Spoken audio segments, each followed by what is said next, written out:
Morning. Nana di ay, we're here. Nauna na siya og labas, guys. You're memorizing this gate now. Because I always open it. Because I have this adopted child.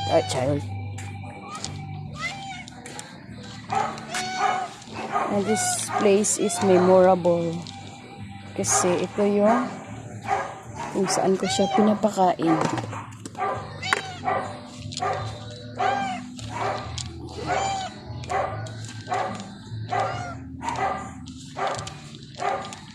Sabi ng iba, ang OA mo naman, lagi kang nakabidyo.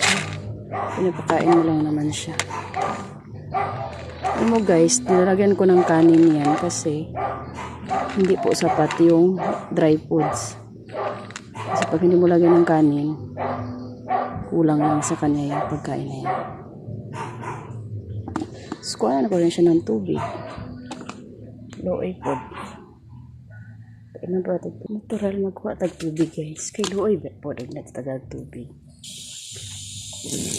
Hindi porkit iring lang na sila. Nato painon. Painon po natin tubig. Kalagsara gali mga yun.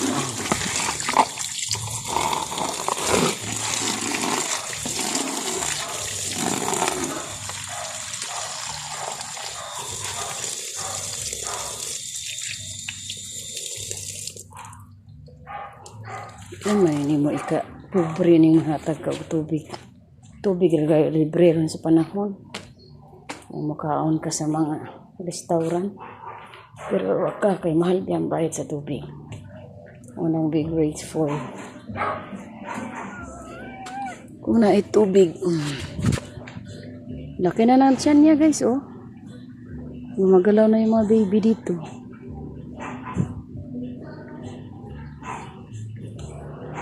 Kain siya ng kanin. Kasi kailangan guys. Kasi wala naman talaga siyang wala naman nag-alaga sa kanya. Kasi yung nag-alaga sa kanya dito dati guys is hindi talaga dito nakatira yun. Minsan lang yun siya magpupunta dito kapag magbabakasyon. So wala namang iniwang pagkain. So may mga tira-tira tayo dyan sa mga alaga natin sa loob. Bigyan na rin natin. Haluan lang nga natin ng kanin kasi hindi naman talaga para sa kanya yung pagkain guys eh.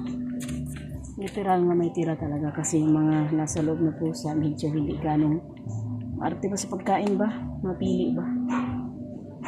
Pero itong mga pusa sa labas hindi na sila maarte so dapat makain siya ng kanin. Mahal kasi yung pagkain ng pusa guys kasi mahal din ang guys ang presyo ng bigas. Tapos may bigas pa diba? Pero hindi natin kukwintahin ngayon.